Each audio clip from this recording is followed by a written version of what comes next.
Welcome to this episode of Season 4 of The Common Bridge, where policy and current events are discussed in a fiercely nonpartisan manner. The host, Richard Helppie, is a philanthropist, entrepreneur, and political analyst who has reached over 3.5 million listeners, viewers, and readers around the world. The Common Bridge is available on the Substack website and the Substack app. Just search for The Common Bridge. You can find the program on YouTube and wherever you get your podcasts. The Common Bridge draws guests and audiences from across the political spectrum, and we invite you to become a free or paid subscriber on your favorite medium.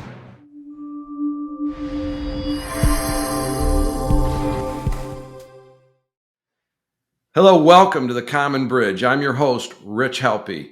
Today we have with us Rob Sand. Rob is the current state auditor for the state of Iowa. He recently won re-election, a very close race, and he's the only Democrat to win statewide office in the state of Iowa. Now, he's a champion of public service over politics. In fact, the Associated Press has said that, and I quote, that he is a political brand that transcends party lines, and he's gotten there by abandoning politics as usual, and instead is trying to get away from the personal attacks and trying to treat people a lot better. And I think perhaps we're going to hear something about a man that is embodying the change that we hear so much desired by the readers, listeners, and viewers of The Common Bridge. So maybe green shoots that there is a fiercely nonpartisan way forward. Rob, welcome to The Common Bridge. Yeah, thank you so much for having me. I'm really excited about this and excited about the community that you're building here because I think it's incredibly important. So I'm really excited to be here. Well, very, very glad to have a fellow Midwesterner here, and particularly someone that you've established yourself as a guy that will defend the other party if there's something unfair or untruthful in that attack. And you're asking even your own party to approach politics with persuasion and kindness, not venom and public venting. That can't make you that popular at cocktail parties, I would imagine. I definitely get a lot of people in my own party who tell me that I need to be more of a Democrat. I get people who tell me that I'm too nice. And some of what the weirdest thing is that the idea that somehow pushing back against the status quo isn't somehow soft, which is bizarre to me because actually the easiest thing to do is do what everyone else is doing. Then you don't stick out at all. Well, I'm in heated agreement with you on that because I see so many people playing team sports instead of politics.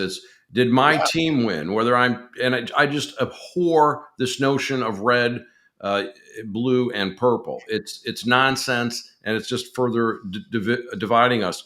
But Rob, outside the state of Iowa, our audience probably doesn't know much about you. So if you could tell us a little bit, where were your early days and maybe some of your early jobs in education and Sure. jobs leading up to becoming the state auditor? Yeah, I was born and raised in Decorah, Iowa. It's a town of about 7,000 or 8,000 people. You got to drive an hour to get to a 4-lane highway. First job was catching chickens. Second job was working behind the counter at McDonald's. If you ever want to be totally super pumped about working at McDonald's, try catching chickens first. Are they hard? What does the job of a chicken chaser actually do? Are they penned or are on that 2-lane highway heading out to the 4-laner? No, they are. This is industrial poultry operations. So I'd be in the barn, huge barn that we would drive these big trucks into, or I wouldn't drive them. I was 14.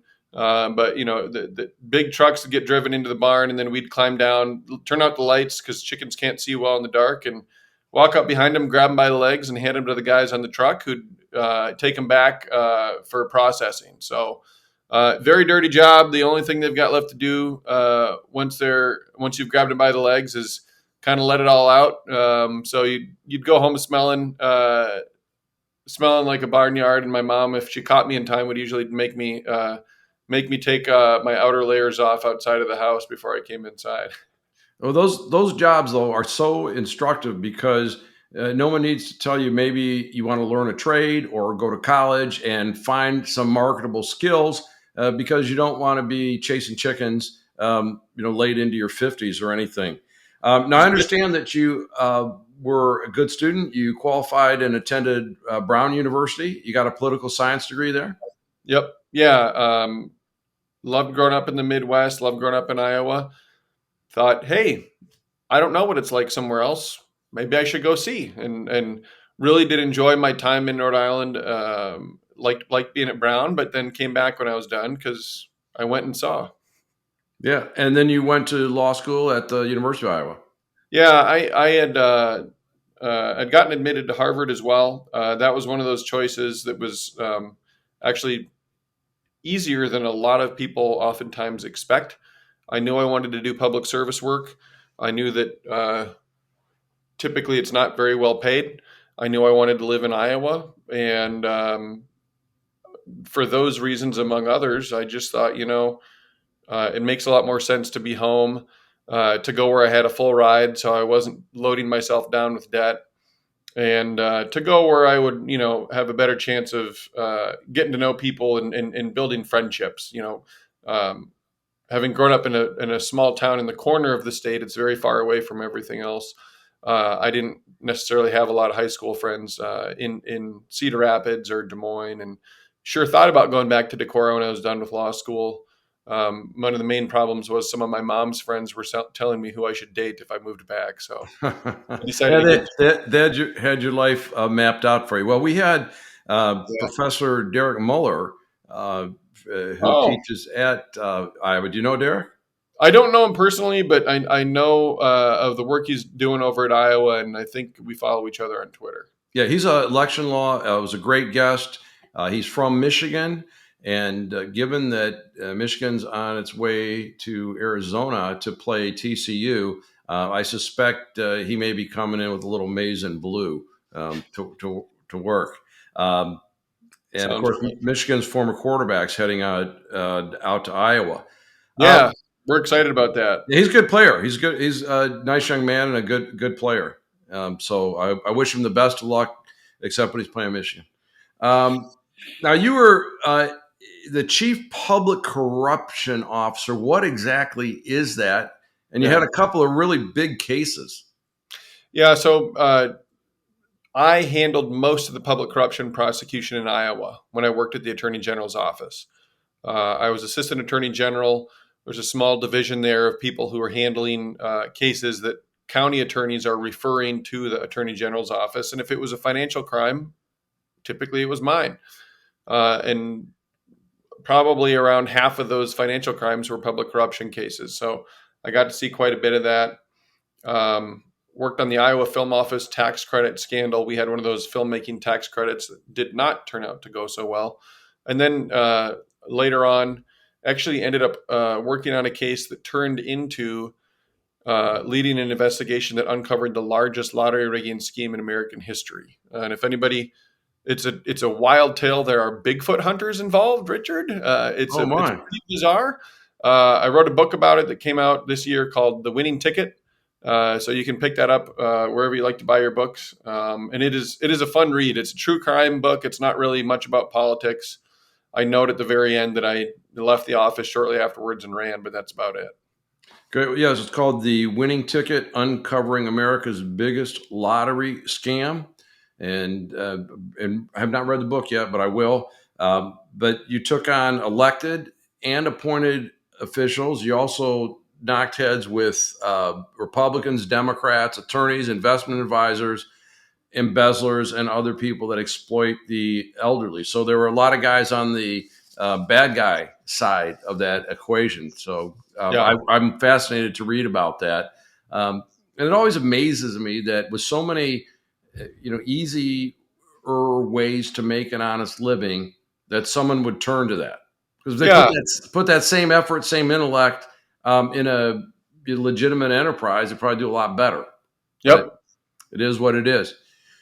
So, Rob, we've got this situation now in the country. The Democrats are saying, hey, you know what? Be really afraid of the Republicans. In fact, our president went on and basically lit up a segment of his opponent personally, which is something we've only seen in the last 6 or 7 years. The Republicans are coming back. Hey, fear the Democrats. It's all about big tech, censorship, inflation. They're going to take your guns, etc. We've got this media environment that they're picking an audience. In fact, they're shaping the audience with their narrative. And new things just this week by reporters Matt Taibbi about how the publishing industry, the journalism industry, has lost their way. Of course, that's one of the reasons we've gone to Substack. We think this new media model, and then social media being manipulated. It's toxic. We can't get any place as a country if we're going to identify with a team versus a better future. And I know this is something near to your heart, and you've got some ideas and maybe some some guidelines about how we get out of this morass. Yeah. Can you tell us a little bit about that, please? Absolutely. I mean, a fundamental piece of that to me is we can't rely on each party to check the other, because there's no interest in checks and balances coming from the other party. Right. So if somebody says something awful in the Democratic Party, if a Republican tells them it's awful, every Democrat just says, shut up. You're a terrible person. We don't want to hear from you. And all of that rhetoric is just totally useless. At the end of the day, we have to have Democrats checking Democrats and Republicans checking Republicans, because that's the only point. We are so tribalized here. The criticism really has to come from your own tribe, for it to be effective. And so one of the things that I have really worked at is doing that, defending elected Republicans in Iowa when it's the right thing to do, criticizing Democrats when it's the right thing to do. And that doesn't mean that I have to say it on every single thing that I see, but geez, we all ought to be saying it sometimes. And it's not particularly hard. All I'm saying we ought to be doing is doing the things that we were all raised to do. Remind people that it's good to be nice. Remind people that it's not nice to call names. Remind people that criticizing someone for something also makes other people who may have that trait feel criticized too. It's not complicated stuff, and yet, the more I have done it over the last 4 years, I oftentimes get pushback from Democrats who are upset that I'm defending a Republican. When at the end of the day, to me, I'm defending kindness. I'm defending decency, and the fact that it happens to be about someone with a particular letter behind their name, to me, doesn't matter. I mean, if we want to get to a better place where we can work together, where we can solve our problems, where we can be strong, we're going to have to put away some of the cruelty and some of the partisanship that's gotten us to where we are right now. Indeed. And, in recent days, we've had former President Trump invite someone, I think his name's Fuentes, or had dinner with him. They got together in some manner. And almost the next morning, there was this screaming going on Twitter and other social media platforms and in certain publications saying, hey, no Republicans have condemned this. But my experience has been that we've had a number of these occasions where the story really wasn't a full story, but it's almost another way to attack the other side. They did something, their own party's not condemning them, therefore they're all evil, therefore vote for us. But you've talked about a guiding principle about evil actions versus evil people. Isn't it a little odd that we're even having that as a conversation? Probably. Yeah. I think you're right about that. That to me is just one of those things that, and this goes back a long ways. I mean, I remember, boy, when this is, before I was running in 2018, it was probably a couple of years before that. It was pre-Trump even. We still had, even in the Democratic Party, this sort of like, oh, that's a bad person. You shouldn't say anything nice about them. I have one specific recollection about it where Chief Justice John Roberts gave a graduation speech at a really highfalutin DC private high school. Mm-hmm. Where all the kids there, I'm sure, are sons and daughters of the most wealthy and powerful people in the area. And what impressed me about the piece of the speech that I saw was that he said, something to the effect of, I hope you have failure in your life because that'll help you have empathy for people who have failed. I hope you have, I hope you have to struggle in your life because it will give you empathy for people whose life is mostly made of struggle.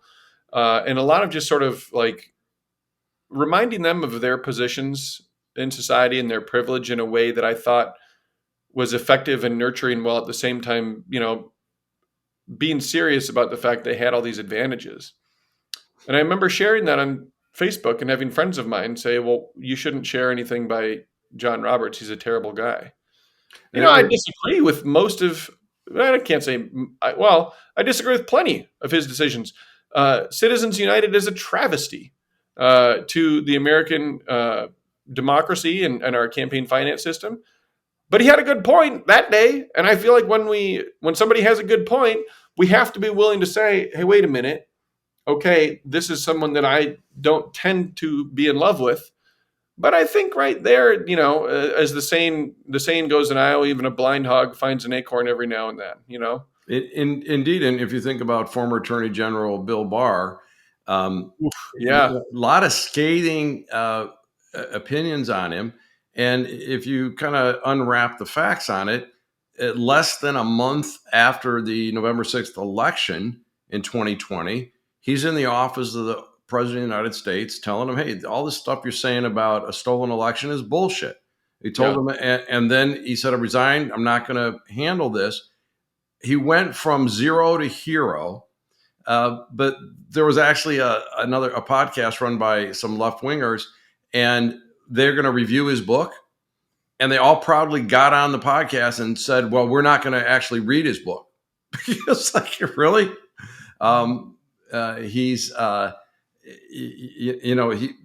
Bill Barr had some interesting things to say. And was he a great attorney general? I don't know. It's a matter of opinion, but he got some things right. And I think we can, from zero to hero is one way to put it. And I like to, say like hate the sin, love the sinner. If we can just look at Bill Barr's actions and we can say, well, I disagree with this and this and this that he did. On the other hand, I'm glad that when this happened, he did that. Right. We should judge him in whole. There are moments in his life where he's been a zero and moments in his life where he's been a hero. Right. And there were so many things like, oh, we've got him now because this particular judge was throwing something at him that, turned out to be nonsense. But you never hear the follow up that, that accusation that we threw, that mud that we threw, it turned out to be nonsense and not true. But it sticks there. And again, I point a lot of the blame there at the reporting. You also talk about being the change and engaging in productive political discourse. And it's a more politically diverse world, of course, with more than a binary Republican versus Democrat world. How do you go about being the change? Yeah. This is something that's been important to me my whole life. I think a little bit of it is faith-based for me, and the Christian faith really trying to focus people on the idea that we should see everyone as God's child and try to take them at their best intentions and try to create harmony and be a peacemaker in the world. So that's a piece of that to me. One way that I've done that, when I was in college at Brown, I actually put together a class on conservatism. Brown is well known for being a liberal school. I didn't attend there thinking that I was a conservative, but while I was there, I thought, I'm not really getting enough exposure to conservative ideas. I want to do more here. Mm-hmm. And so that to me was a great class because it really helped illustrate to me as we took it together, a group of conservative students and moderates and more liberal folks, that a lot of times we agreed on what the end goal was. We just really disagreed about the route for getting there. And once you can, if you have that understanding, the differences are much less scary. And I know, and that doesn't mean that's true for everybody. And certainly with the rise of social media and the cleave that we have had between the ends and the extremes, we do have people whose goals are very different. but still, finding ways to engage with people that's productive or at least persuasive, even if not to the person you're engaging with, but to the wallflowers. It's an imperative. If you want good things to happen in the world, you better be good at fighting for them, not just fighting for them. Mhm. You have to be good at it. And I guess in the auditor's office, one of the first decisions I made was who was going to have the top spots in the office. I actually appointed an independent and a Republican to our two deputy positions in the office. And so our senior leadership team in the office was tripartisan, a Dem and a Republican and an Indy. And the other thing was that they both had made actually campaign contributions to my opponent. I had run against an incumbent. They knew that incumbent, supported her campaign, but I didn't take that as an opportunity. Well, frankly, Richard, I took it as an opportunity to say who I was. I don't want to be the guy who says, "Oh, if you oppose me politically, I'm going to punish you for it." That's not public service. I want to be the guy that says, "Well, there's different ways of thinking in the world. And, I want to have people on my team who think differently than I do because that's going to help me reach better decisions because I'm going to get asked better questions." Well, you And I said a think very that's important word earlier on when we're talking about this. You used the word goal. And that's been my experience too. Like, what's the goal? yeah, Do we want to get children educated? All right, let's start there. All right, now, is there more than one path to reach that goal? And what are the best ideas? And almost anything can be dealt with. Do we want safe neighborhoods? I think people would say that. Do we want there to be fentanyl invading our society? And yeah, yet we're stuck with all these problems because of this deep partisan divide. Reaching a goal, there's not enough reward. Attacking and demonizing the other side, that is the reward. Case in point, look at this. It's a ridiculous place we're in, but it's a great example. This runoff in Georgia. Has anyone heard anything on a positive basis yeah, about either of the candidates? yep, Neither one of them belong in the United States Senate, and they just each want to make the other one appear so bad that they won't pick them. And that's why we've got this, 49 to 49% divide look, there, because they've each succeeded on scaring enough of their own base. that's right. Well, and that goes back to something that I'm sure you're incredibly familiar with a guy with a private sector background. Duopolies don't work. No, they don't. They If don't. you want the consumer to be served, you need to have an actual market where the consumer has choices. And citizens are not consumers, but if we want to look at it through that lens, you're right. At the bottom of at the end of the day, the bottom dollar, the bottom line, when you have only two choices, each of those choices understands, I don't have to have you love me. I just have to have you hate the other one more than you hate me. So this perspective of looking at goals and looking at behavior versus vilification, are we going to get that from people that have been trained in the current political system, or is there going to be more of an appeal to an outsider? Yeah, it's certainly harder. It's no doubt harder. This is something, I worked on campaigns. I've volunteered for campaigns, so I'm familiar with the way the current system works. And yet I'm really committed to doing it differently because I care that much about doing it differently. And I think it's that broken the way we're doing it now. So the bottom line, I think, is in finding in who we can get this from. It's people who are going to demonstrate an actual track record of having done it. And then the trick of that is supporting them. I was actually able to get over 30 Republican, conservative, and libertarian leaders in Iowa to endorse my reelection, despite the fact that I have a D behind my name, because I was so plainly committed to sort of what I call anti-partisanship. Bipartisanship continues the fiction that there's two ways to think, and it's and that if you must be this position on that and that position on that and that position on that to be in this party, instead of the ability to think for yourselves. And so I like the idea of anti-partisanship. All the founders warned us about partisanship. They all said one of the greatest risks, I like the John Adams quote, one of the greatest evils possible under this Constitution is two great parties united only in their hatred for each other. We are Oh, living his nightmare. indeed. Yeah. And Yeah. so to me, we can find those people anywhere. It's just a question of when you gotta trust them when they show you what they're saying. And so, like you said, I had a close race this time. Maybe the only reason that I won was because I was willing to do things differently. And then some people on the fictional aisle on the other side of the divide were willing to put their neck out for me and say, hey, I may be a Republican, I may be a conservative, but I'm endorsing Sand because he's doing things differently and he's doing things the right way. And so I think that's a piece of what it takes too. If this is truly what we want, then we've got to put our name and our money on the line to say, this is someone that I'm supporting. So we were able to have people who were donors and people who were endorsers who just said, yeah, I want more of this, And look, everybody wants our government to work. And when we talk about goals in a private sector setting, you have to satisfy a customer. And if you don't, Yeah. you don't get to be in business anymore. That's right. You've got to make sure that the customer likes it. And yet, you look at on the public sector side, very, very little that we do in the public sector is rated high.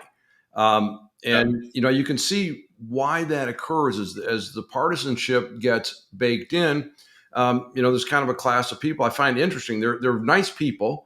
They're not unintelligent, but like a classic profile that were raised in New York.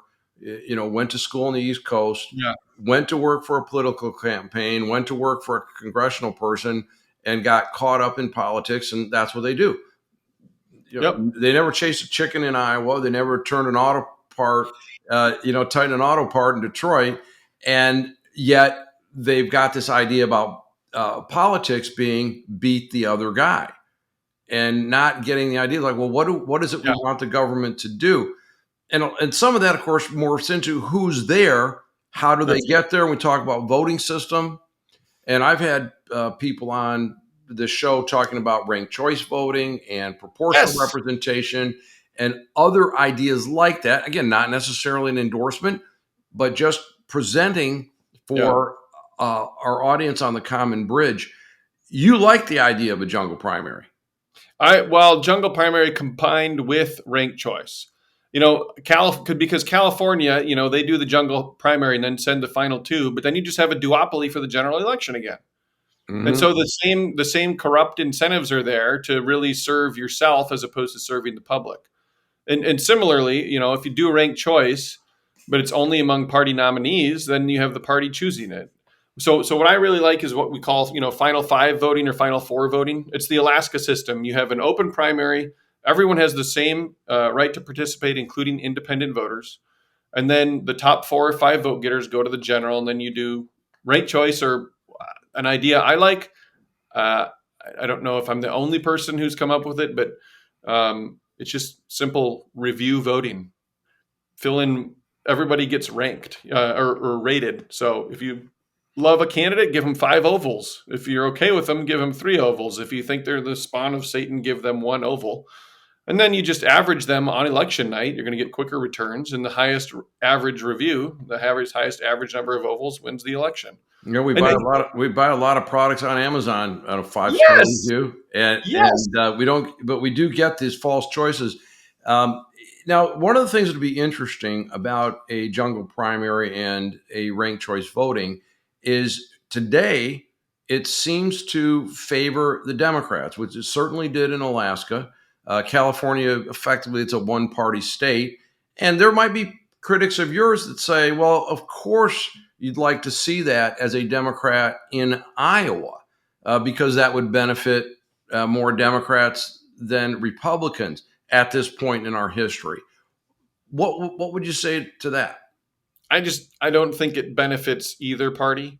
I think it benefits the public. I think you get better Democrats and better Republicans elected with it, period. And I frankly, in fact, look at Mary getting elected to the state to the U.S. House of Representatives, the Democrat in Alaska. She had endorsed Lisa Murkowski for her reelection, the Republican, and Murkowski had endorsed her back. I mean, that is the kind of attitude that I think is fostered and actually encouraged by Final Five voting that you don't get with the current system, because your own party is going to yell and scream at you and tell you you're, a terrible, evil person or a sellout or something like that, as opposed to just being a human being who says, hey, I'm committed to working with people that I disagree with on some stuff. There's so many things that we agree on that we're going to just try to focus on those and get those things done. And I think by working together on that, everyone can feel more represented. They also have a coalition government right now in Alaska. Democrats and Republicans working together and leaving out a few extremists. So I don't, if they put this system in place in California, I think they should do this everywhere, not just in Iowa. Maybe it would benefit Republicans in California. Again, at the end of the day, I think what it leads to is less about partisanship and more about public service. And so if it benefits one party here and one party there, I think that's only incidental in the bigger link to public service. And frankly, popularism, not necessarily populism, but popularism, where every candidate can look at an issue and say, boy, 70% of people believe in this.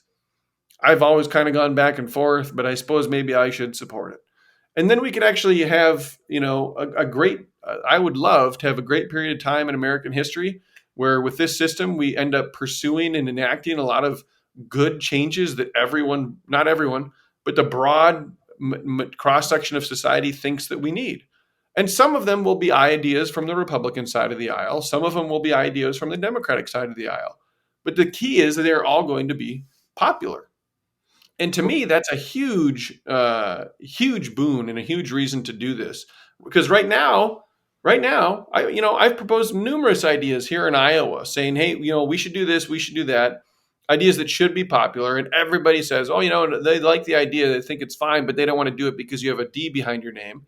And they don't want to do anything that might possibly make a Democrat look good. Yeah, that happens. That happens across the board.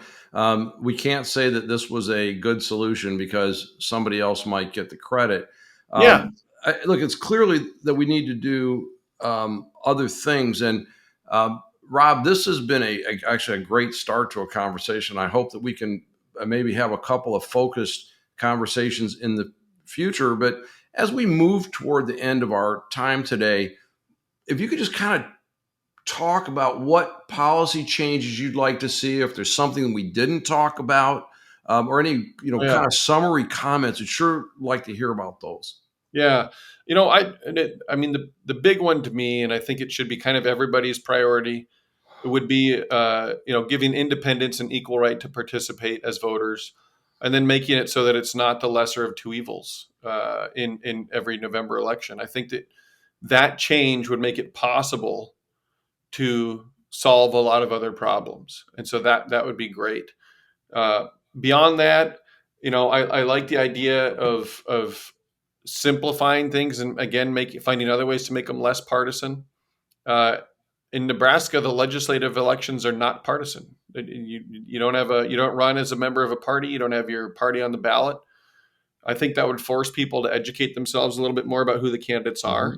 And even though you have, oftentimes indications of if you wanted to pretend the world could be simply divided into two camps, you could find ways to do it. But it reemphasizes to people systemically that we really should be trying to pick leaders and trying to pick servants as opposed to trying to pick cheerleaders. So that's another example I think that would be a great move. Well, I love the way you phrase that. Rather than picking cheerleaders, picking competent people that are going after the right goals and getting us out of that binary way of thinking. And, even some of the primaries now, whether you can manipulate the other party's primary to come out the way that you want it, which we saw a lot of in the midterms. And the Democratic Party today saying that Iowa's no longer going to be first in the nation because they've lost, I guess, too many of the statewide initiatives and such. Rob, this has been a great conversation. Agreed. Last word from you. Anything you'd like the listeners, readers, and viewers of the Common Bridge to hear? I want the conversation to continue. I love hearing from people. Any listener can follow me on Twitter at RobSandIA. I'm on Facebook and Instagram, the same location, RobSandIA. Shoot me a message. I will be the one responding to you. Send me something that you think is good reading about some other reform out there that promotes public service over partisanship. I'd love to hear about it. That's a great opportunity, I think, for our audience. And so with our guest, State Auditor from Iowa, Rob Sand, talking about bringing politics back to service, to goals, getting the evil intent out of it, something we can all hope for. I'm your host, Rich Helppie, signing off on the Common Bridge. Thanks for joining us on the Common Bridge. Subscribe to the Common Bridge on Substack.com or use their Substack app, where you can find more interviews, columns, videos, and nonpartisan discussions of the day. Just search for the Common Bridge. You can also find the Common Bridge on Mission Control Radio on your Radio Garden app.